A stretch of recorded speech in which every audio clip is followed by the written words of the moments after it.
This is an Eye on Annapolis special update. Joining us on the phone this morning is none other than Travis Pastrana, a well-known name here in Annapolis. How are you doing, Travis? And couldn't be better. I mean, times are interesting, but it's been good to spend some time with the family for sure. Interesting. That's one of the words that I haven't heard to describe these times. I mean, I think I've got everything else, but that's about it.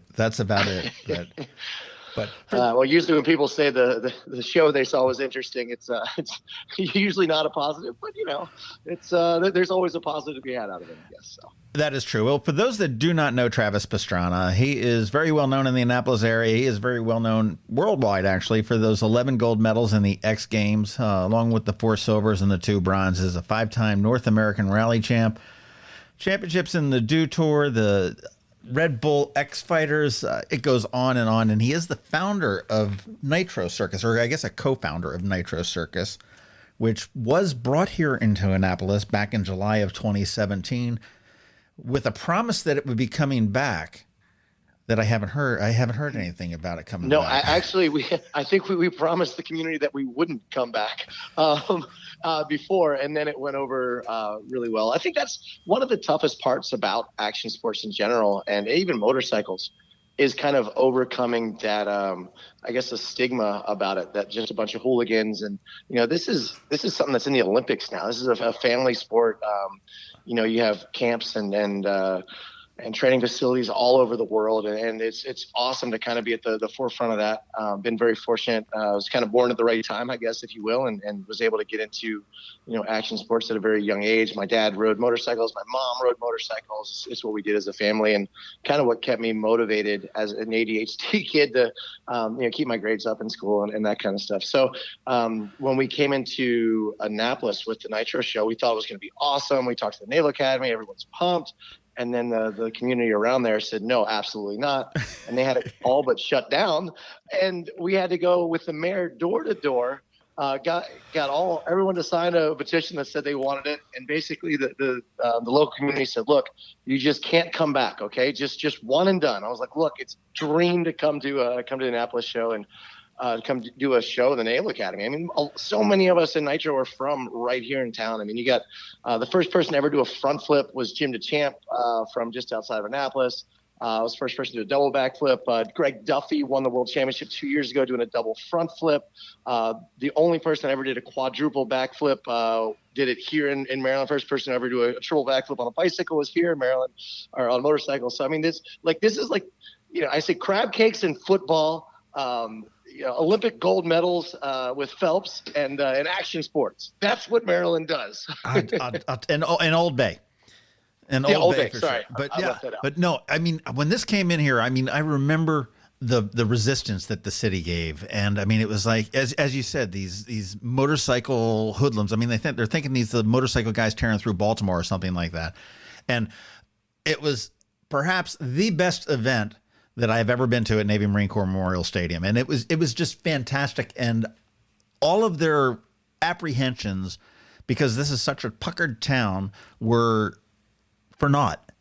I mean, you looked at the noise level, the tailgates, the firing the cannon at a Navy football game is a lot louder than anything that happened within that stadium. And man, you guys put on a hell of a show despite the rain delays after rain delays, and but you sold a lot of beer. But that's we were sold out before halftime, so they might have underestimated the crowd there. But no, it was just something really cool. And my uncle, who was he played for University of Maryland, went on to play for the Denver Broncos as quarterback, late 60s, early 70s. He's still very involved with the Ann Arbor Community College, and he went ahead and got to Annapolis High School. One of the things they were worried about was trash. And, that next morning, bright and early before anyone got up, all the high school football team at Annapolis came out and cleaned up anything that was left over, residual, made sure that we didn't leave an impact on the community that way. So definitely awesome to see the community rally behind us, though. So that was pretty cool. Well, I will say that you have been an incredible ambassador for the area, as well as an incredible neighbor. And, I appreciate it. And I know that the tens of thousands that attended it appreciated it. And we're sad that you had to go through what you had to go through to make it happen. But we're damn glad that it did. Well, no, much appreciated. But, Good. Maryland born and bred. Yeah, there you go. Hey, Nitro Circus. I mean, you guys are on. Are you guys on hold right now because of the COVID? Yeah, it's not a good time to be in a live touring company on that front. But yeah, what's really interesting is we found a lot of other ways to kind of open up. We have 70 employees at Nitro Circus. And I'm pretty much people smarter than me are running the company, but my job is kind of ramps and building content. So it's been an interesting kind of way to figure out how to utilize our guys. I mean, we have 20 athletes that are relying on touring for an income and to be able to do what they love to do. And, kind of getting with each of these guys and saying, okay, and girls, and saying, how do we provide content? Because, Nitro Circus as kind of an entertainment brand, we've also become a media house. We do everything. Like we did a History Channel event and produced it from top to bottom. Ended up being the most watched TV show on network television, last year, which was that was your jump in Vegas.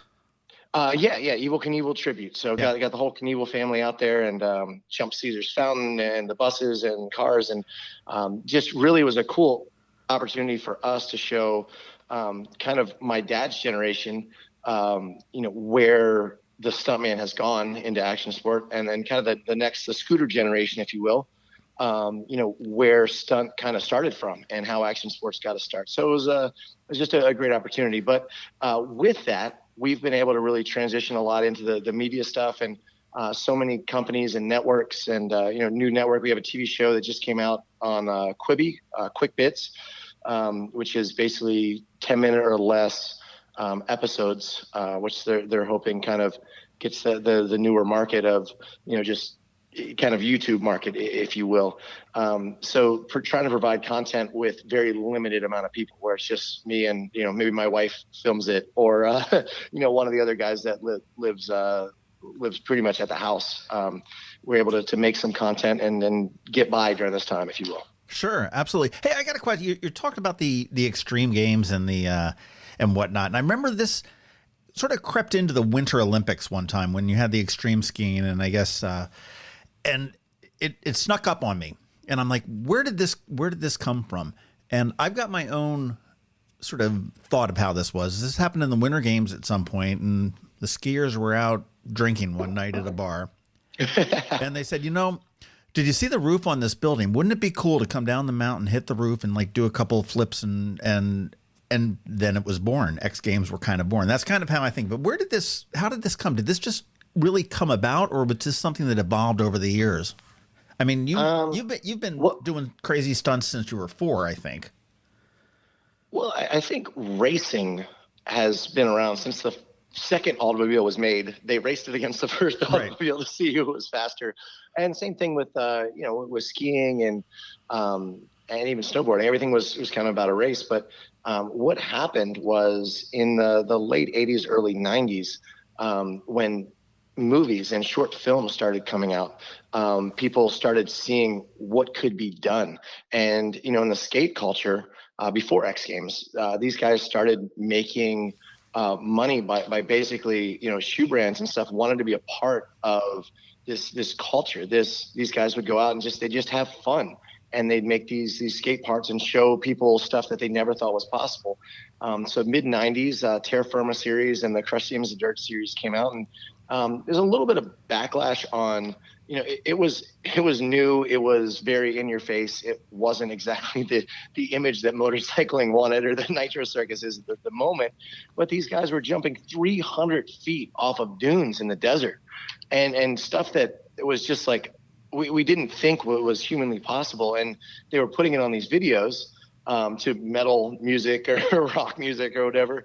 And it kind of just inspired this lifestyle. And that's where X Games was like, man, we can really tap into this. And ESPN thought, well, it's kind of a market for these guys doing crazy stuff. And, shortly thereafter, it really became a sport, thanks a lot to X Games and, and to these, to Do Tour and networks that wanted to capitalize on this. They kind of put structure to it and allowed guys that were, that wanted to work hard to be able to kind of rise to the top. Well, I think you look at Saturday Sports Spectacular and the Wild World of Sports and everything else that was in the 60s and the 70s and maybe, the 80s. It had really gotten kind of stale. And I think this really sort of injected a little bit of excitement into sports that seem to have lost a little bit. I mean, you look at baseball was in the doldrums. And I mean, this year, everything's in the doldrums this year. But it was, it really injected a lot of life. And it was like, wow, check out what can be done. And you guys really do push the boundaries of human capabilities, I think, at some points. I mean, when I was at the Nitro Circus, I mean, I had never seen it up close in person before that. And I was like, holy shit. Well, what's really interesting, and it was probably best said, we were in the O2 Arena in England, and it was the last stop of tour. And this mom was like, she's like, I just want to thank you. She said, I did not want my kids to get into skateboarding. I don't know where they found their first skateboard. We don't have any friends that skateboard. We live kind of out a little bit in the country. Like, they just love skateboarding. They're so passionate about it. And they begged me to come here. And she said, I came here begrudgingly. And what I got out of the show was the camaraderie, the passion. She goes, some guy landed on a land boogie board. It was a boogie board that we put wheels on. And it was the last show. So he had been trying this stupid trick where he put flippers on, just basically everyone else has pads on. He's just got this basically a little helmet, a small helmet. But he's very, very talented at what he does. But he jumped on this land boogie board and he was trying the entire show to go off on his belly on this, 70-foot tall roll-in, hitting like 40 miles an hour on this boogie board, which is absolutely crazy. No steering, no anything. So he's kind of like belly hopping it across the bottom to try to not go off the ramp. He spins the boogie board in a 360, throws it under his feet, and he was able to land on it on the landing and ride the boogie board standing up with flippers on, and his mankini, all the way. Yeah, I know it sounds bad, but all the way into the airbag. And the entire show stopped. Every single person on the motorcycles, on the bicycles, the announcer, we all stopped the show, which wasn't planned, and we all ran and basically tackled this guy. This is an X Games gold medalist who just wanted to do this thing on a boogie board for, I have no idea why, but because he couldn't do it, and he couldn't do it, and he couldn't do it, and he finally landed it, the entire show stopped. Every person was on their feet, and this lady goes, I was literally jumping up and down, screaming, hugging my kids, and I have no idea why. She goes, I just love the passion. I love the camaraderie. And I could sense that you guys really cared that this crazy guy in flippers landed this thing on a boogie board. And she goes, that passion is something that I want, that I wasn't a part of. And I want my kids to be a part of it. And I am happy if they go into action sports. And, that's a kind of a random story. And maybe if you weren't there, you don't understand, but that's that camaraderie, that especially now in this age, I mean, we have a lot of social media and there's a lot of negative and there's a lot of stuff. When you can go to a show or you come to an action sports event, or even you just go to the BMX track and you have that camaraderie and that passion, and it's not on phones and it's not, doing something on video games or talking over the internet. It's in person, athletic camaraderie. What is it? Pointless, probably, but at the end of the day, it's those smiles that are what makes what we do worth it, I think. Well, there's passion, and certainly that story is something that, man, that'll stick with you forever, and it really what makes it all worthwhile. Yeah, no, and for sure. And now having two kids, and I want to see them out being active and having those interactions with their friends. Do they have the daredevil gene that you and your wife have? It's really interesting. I always thought it was nurture over nature, but I could not have been more wrong. Our first child, she's 6, Addie, since day one, loved to be thrown in the air, always faster, higher, further, has to win. She got second at like the state championships in Strider bicycle racing, and she was crying. She was like, why do we even come? I can't beat Timmy. And then my other girl, she's, God bless her soul. She's she was dead last every BMX race, and she got a participation trophy, and she's like, oh, look, it's purple. It's my favorite color. Waving at mom as she's going, stopping. It's just completely slower. I don't want to do that. But it's good to have both, I guess. Oh, that's funny. That's funny. Well, they're keeping you on your toes. You said what, 6 and what? 5 and 6. Yeah, wow. close. Wow. Good luck on you. You think riding these motorcycles was tough? You just wait till they get to be about 13, and you'll see how that goes. Yeah, I'm not looking forward to that, but at the same time, that's life, and it's been really cool, like just to kind of be able to be a parent during this time. I mean, we've always been really close, and the kids always come on tour with us, and it's a great environment. But Lindsay, my wife, won the world championship in skateboarding last year, 2019. And was the oldest woman to ever win the world championship in, at 30 years old. But, just kind of a young sport coming up. But it's been neat to spend time with the family without having a job, if you will. I'm not saying without having a job, like you're still doing stuff, but to be at home and not having to be on or having to interviews or whatever. It's been nice. And it's been time that I would have never had in the way that we've had it with our kids. Well, thanks for allowing me to screw up your quarantine.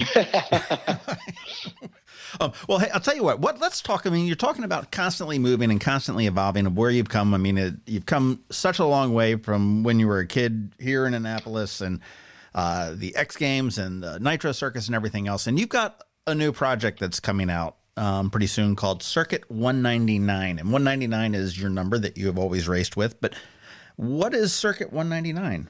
Well, that's honestly, thanks for having me on. And one of the things, similar to the Annapolis show, I think people just don't really understand what it is. Everyone that knows what it is just really excited. And basically, it's a state-of-the-art racing facility and motorsports park. It's an entertainment venue.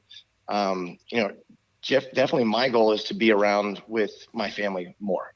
So we're having in Davidsonville, there's the top athletes from all around the world coming to train for the Olympics now, with skateboarding in the Olympics, bicycle in the Olympics, and with Nitro Circus, we're always looking for new talent, and with all the championships and all the guys trying new tricks and new stunts and commercials, it's always there. And it's about time that we get a little bit of a bigger area, and I really want to do it in Maryland. I mean, we're from Maryland. Like I said, hopefully this creates a positive outlet in the community, promote fitness and camaraderie with the kids, entertainment and economic growth for kind of the area. So we searched for about 2 years to find kind of what we thought was the best possible town in Sudlersville, Maryland, for me to really try to take rally, and which is car racing, but with big jumps and Talladega berms, right and left. Basically something that challenges the drivers and hopefully puts racing a little bit more back on the map. I mean, racing, if you're into it, it's the craziest, most awesome, exciting thing in the world. But, NASCAR just looks like they're driving around in circles. And then the drivers, when they race every single weekend, it kind of becomes monotonous when the tracks are so similar. So my goal is to create a very progression through safety, definitely make it as safe as possible, but a spectacle, something where cars are flying over other cars through the air, big, just challenging turns, and for every track to be unique, and kind of have this opening track, this, the first build be right here in my hometown, so we can really just make it the best that we can. But everyone keeps thinking it's a motocross track, and they're like, well, we don't want a motocross track. We don't want dust. We don't want noise. And I said, well, there's going to be noise. It is a racetrack, but, we're working on going electric. The premier class starting in 2021 is electric, which, the only noise you make is the tire noise on the ground. So, definitely working towards that. But there's no dust. It's all paved, 100% paved and concrete track. We're actually opening a pump track. So my wife and kids will want to spend time with me out there, really selfishly. But basically sitting on G, waiting on O, world championships coming in, which, we're talking events that are going to hold, 10 to maybe 12,000 people. This is not like a NASCAR, going to flood the Eastern Shore with, 200,000 spectators or anything. But, it'll be open. The pump track will be open year round, weather permitting, free of charge. Hopefully do a skills park for mountain bikes. And they have a really good mountain bike program over there with local schools. So should be beneficial to the community. And then for me specifically, and my wife specifically, to get so many of the guys out of our house and out of our backyard. to build basically the training facility where the top Olympians and action sports athletes from around the world will be able to come and train, and for Nitro Circus to be able to build these kind of newer, more progressive ramps for skateboards, scooters, BMX, and motorcycles, of course, but definitely with the focus now with skateboarding and BMX because of the Olympics, where these guys can come and really work year round to be better athletes, and we can test guys to see, the new up and coming guys to get on tour, and hopefully give some of the locals a chance to, if they want to go into action sports, to have the most state-of-the-art facility open to them year-round to be able to come and train and maybe potentially have more Olympians come out of the state. Wow. Okay. So this is actually, you're looking to create a training facility for professional athletes, as well as to be able to sort of groom any up-and-comers that may want to be getting into the sport as well. Yeah, I think, everyone says, what is a pump track? And basically it's like the safest kind of ground zero way to get into understanding scooters, skateboards, BMX, mountain bikes, to kind of pump through I keep saying pump, to ride around, no jumps, but you kind of go over these hills and you get faster and faster and faster. And they actually have world championships on these facilities. So we'd have basically where my daughter started at 2 years old on little Strider bikes on the pump tracks, and all the kids in the community just loved. We just have a real small one in our backyard, but it's something that my dad can get on as well as my kids, and everyone's pretty safe on them, and they can understand how to kind of get into this and slowly learn how to manual and jump and do the things you would normally do on a BMX track. But we'd have 3 separate courses, one for, the little kids on there that are, 2 to 5 years old, if you will. And then one for intermediates of all ages. And then one, of course, for the top guys. And, so the world championship can come in there and really show the kids what's possible on bicycles and scooters and skateboards. So, that'll be free of charge, open to the public year round. But in order to do that, we need to have something that does hopefully, bring in some economic growth and some economy and a way to support it. So for us, that would be with the Nitro Circus. We'd like to have one Nitro Circus event there a year, maybe 2, depending on, what the crowds are like. And then for me is to a proof of concept for this rally track. Right. Well, now, do you envision this as having a sort of a fan element to it as well? I mean, is this something where people can come down and, maybe pay an admission and watch either these athletes train, or are there going to be races or? So this facility, we're trying to figure out how to make it make sense financially. I mean, it's not about, making money necessarily. It's just for me to be able to spend time at home with my family. So yeah, we're going to start with go-karts, not go-karts that you would get down in, Ocean City where it's, just show up and drive. Like, there's actually a pretty good go-kart, I guess, if you will, group on the Eastern Shore, and they go all the way to North Carolina to race quite often. We're kind of the hub of NASCAR and the go-karts are, but, we're really trying to make Maryland turn that into a hub of up and coming racers, from young all the way up, for starting in go-karts and going to Can-Ams and side-by-sides, which is basically like an off-road buggy, and you start to learn how to jump, but safely. Those only go about 50 or 60 miles an hour. I say only, but the supercars go 0 to 60 miles an hour in under 2 seconds. So basically like a dragster taking off, but it's only a 4-cylinder Subaru. So they top out at about 120 miles an hour. But they do huge jumps. So they'll be doing, 130 foot flying through the air. But that course will only be open once or twice a year, depending on how our circuit goes, and if we can get this thing off the ground, if you will, just start kind of a new racing circuit for cars, and the next generation of guys that grew up in motocross and BMX and action sports that want to see jumps, and they want to be entertained, and they also want to drive these things. So for me, looking at skateboarding and BMX and everything, it kind of goes through these phases where it gets just almost too big and too crazy, and there's no way to get there. And I want to bring that to action sports, where we build it from the ground up, where there is a route that if you want to be in the X Games, you can start on a pump track and you can work your way up. And same thing with car racing. There's just no way to get to be a rally driver.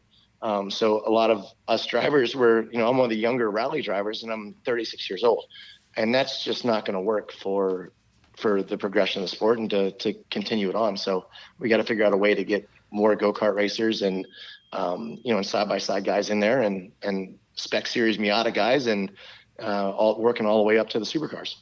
Wow. Well, what is your time frame on this? Christmas? Well, yeah. I mean, obviously, I would have liked to have been up a year ago. No, we have so Queen Anne's Conservative Association is kind of holding us up a bit. We're kind of sitting on waiting on O. The town's super pumped, but they're kind of an anti-growth organization on the Eastern Shore, and they've been against most things that are going up. And look, I understand. Everyone wants a motorsports park and this until it's in your backyard. So I definitely understand that, and we want to be a positive outlet in the community for sure. But they put a lawsuit against us, against the town, actually, against a motocross track. And I'm like, well, we're not, you guys don't even know what you're fighting. True. So, that doesn't matter. That's just the way that works here.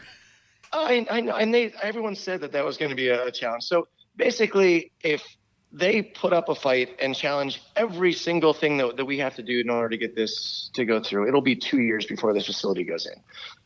But we would like to be up and running next spring, and basically waiting to get through the legal stuff to make that happen. So for me, I can't really get any sponsorship or funding until we're up and running. So I think they're hoping that they're just going to draw the legal fees out to just quit. But the interesting thing is, Sudlersville, kind of because of Queen Anne's Conservative Association, they're in about $5 million of debt, and they have to bring in something.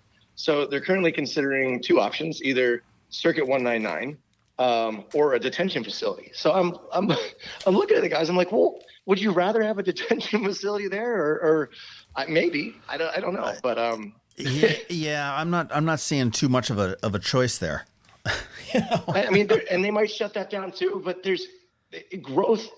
It's limited growth. It has to happen. You got to give the kids and the next generation an opportunity to be able to make a living and to get out there and to not be in video games and watching TV all day. So I think this is a positive thing. I think once we can kind of get the message out that, hey, there's not going to be dust. It's not going to be a motocross track. We're not trying to build NASCAR with V8s. We're not, I would love to have concerts and everything out there, but that's just not what fits in the community. And we want to be positive for the community. So hopefully, if you're on the Eastern Shore, if you know anyone involved, now that the lawsuit's on, I can't even go talk to anybody legally over there. So I just want to get it out there that, man, this is going to be, I think, something really positive for the community. So I think anything that you get where you get the interest of today's youth and today's kids and whatnot. I mean, I think you probably started your daughters a little bit early at 2, but it's a little different reality. Just a change, but I think you get the kids out there and you get them away from the screens, you get them away from the phones, and I mean, we're seeing this now. People, even my own kid was scared to death to answer the door for the pizza guy because she ordered it online. I'm like, well, you ordered it, answer the door. It's the pizza guy. They don't want this personal interaction, and it gets down to that camaraderie that you talked about as well, that is really kind of missing. And I think this is a perfect example of something that would sort of turn that around. I mean, no, it's not everybody's cup of tea, but I mean, it's better than a prison. I think so. So, but plus, I mean, at the end of the day, super selfishly of me, I have been traveling around the world, and it's every single 20s guy dream to be able to do what you love with your best friends. But now I have my wife that's traveling around the world with me, and now we have 2 kids that just started. Our oldest just started kindergarten and is going into first grade, next year. Our youngest will be in kindergarten this year. So I don't want to miss that. I want to be with my family. They love go-karts. They love BMX tracks. They love pump tracks. And I want to be a father. I want to be a husband, and I want to be, here in Maryland. And everyone's like, well, why don't you just go to a different state or a different country? I'm like, well, because I'm from Maryland. Right. I want to do it here. So. No, well, I mean, I know how big it was for you to bring Nitro Circus home. if you will. I mean, you're in Australia, you're in Europe, you're all over the United States, and all of a sudden, now you can bring it home, and you'd never done that before, which was, just absolutely fantastic. Who else is involved with this? Is this just purely a Travis Pastrana project, or do you have other people that are involved? Are you working with other people? So no, I mean, we have Red Bull and Nitro Circus. We've got all, Ken Block and all the rally guys are helping me design the course. But right now it's 100% self-funded until we can kind of get through all the legal stuff. So, it's taken a lot longer than I was hoping for. But at the end of the day, we've got the best drivers in the world. We've got, Hyper Bicycles, is a company that basically started, out of New Jersey, that is now one of the biggest companies in the world. And they work with Walmart. They open about 2 pump tracks a month, all over the U.S. In an effort to try to get kids more active and in areas that they wouldn't normally have a chance to get to do this. I mean, you had Tony Hawk Foundation is putting skate parks in, as many just kind of low income areas as possible. And just, there's a lot of awesome people trying to give everyone the opportunity to be active and to really get into these sports and, have some fun, to challenge yourself, to get this camaraderie up. And, I think, especially there's been a couple kids from the Eastern Shore that have actually gotten scholarships to college on their mountain biking. And these sports, they're not just for, delinquents and, just kids that were anti-establishment. These are real sports, and we're at the forefront of that right here in Maryland. And, for us, there's a lot of guys that are going to make sure that this track is the best in the world, that these are the safest, craziest, maybe most spectacular, but definitely progression through safety, all the way through. And I don't want to see anyone get hurt. I got 2 little girls and a wife that are in this. I got all my best friends in this, and whenever someone gets hurt, that's a fail on my part. So, we're working hard to get this here for sure. That's true. Well, we can find out more information as it comes around. I know there's not a whole lot up there right now at circuit199.com, right? Yeah, circuit199.com. You can follow it at circuit199 on Instagram.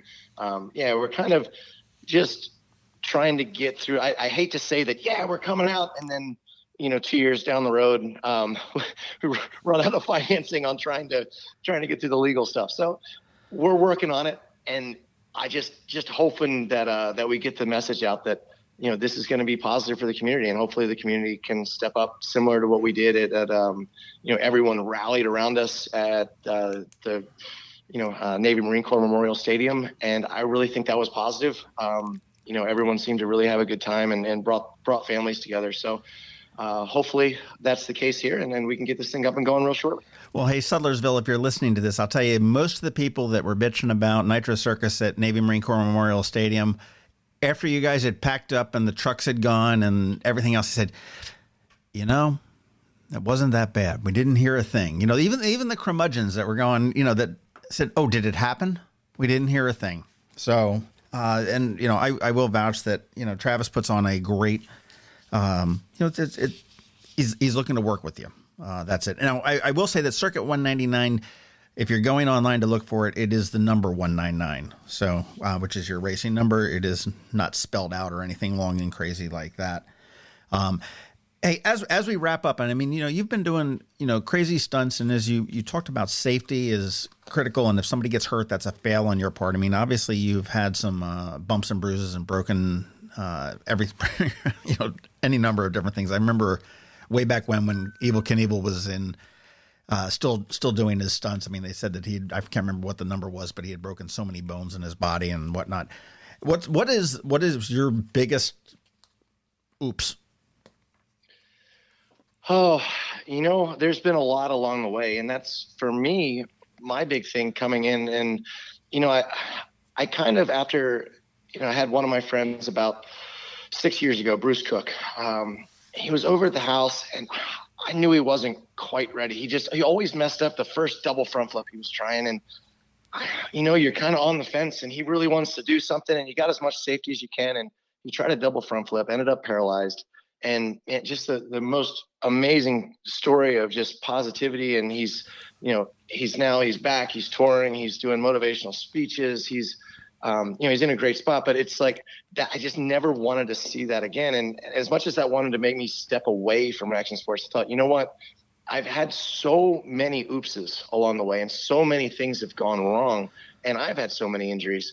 Like the next generation, they're not going to stop. They're not, the guys that are going to do this stuff are going to do it. And I want to make it, as safe as possible. I want to allow people to live the life that I've lived. I mean, I've been able to travel the world making a living, as my dad says, on kids' toys, with my best friends.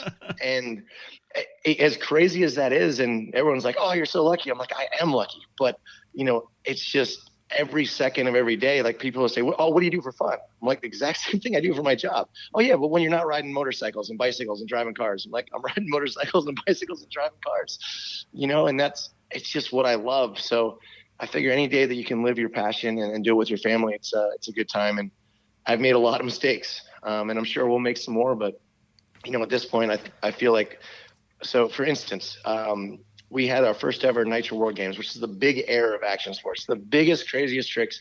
We had over 40 tricks in one day that were done that had never been done. Double front flips, triple backflip, no handers, like just you name it. It was crazy for action sports.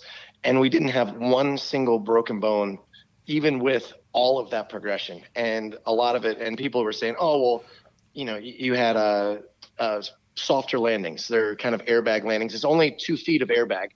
It still hurts, but it allows these guys to go higher and go bigger. And I said, you know what? This is why people like video games, because there's a reset button. And if we can give these guys an opportunity to make mistakes and get back up and try it again, I said, we're winning. And hopefully that'll continue to progress. And you're seeing a lot more now, all over the world, that people are doing actual contests to landings that are safer landings, kind of like NASCAR went to safer barriers. It's you got to progress, but you got to do it without hurting people. That is true. Is there anything that you see that you've seen or heard about that you go, oh hell no, I would never do that? Or is there any? Or is Travis Pastrana fearless, truly fearless? I have to say, when Josh Sheehan was over the house, Australian guy, I wanted to do a triple backflip. Pretty much, I did a double backflip, and the ramps kept getting bigger and bigger, and we're welding our own ramps. We're building our own stuff, and that's what everyone says. Who built your stuff? I'm like, we do. Construction, man. But we had this ramp that ended up being 44 foot tall. Don't ask me how we came up with that number. Just trial and error. And we had a 65 foot tall scaff landing. And we had an airbag up at the top, and we're going 110 foot off the ground in my backyard. And I did it to an airbag one time, and I was coming up to it again, and I stopped. And I thought, no, if I'm scared going to an airbag, thinking wife, kids, what are they going to do? How's this going to work? I'm like, I should not be thinking about this. I'm too old. Maybe not too old for everything. Maybe I'll do some crazy stuff in the future, but at that point, right then, that second, I said, my job is now to help guys like Josh Sheehan accomplish their goals without getting hurt. And that's where I've been. And racing cars, of course. Roll cages are good. There you go. Well, Travis, I won't keep you any longer. Thank you very much for your time. This is exciting. Sudlersville, get behind this. Circuit199.com for more information. It is it's going to be a world-class facility. It's going to be, racing, multi-sports park, entertainment venue. It's, pretty much going to be a great family, family thing that you're going to be able to see, and you're going to be able to see world-class athletes coming in here to train and prepare for, whether it be the X Games or the Olympics or whatever it may be. And I wish you all the best luck in the world in fighting whatever they decide to throw at your way. Well, no, I truly appreciate it. I appreciate the time, and look forward to talking to you once it's up. Great. Thanks much. Talk to you soon. This has been an update from Eye on Annapolis. Please visit us at eyeonannapolis.net. Follow us on Twitter at Eye on Annapolis. And be sure to subscribe to our daily news brief podcast, which is delivered every Monday through Friday to your phone or device at 7 a.m.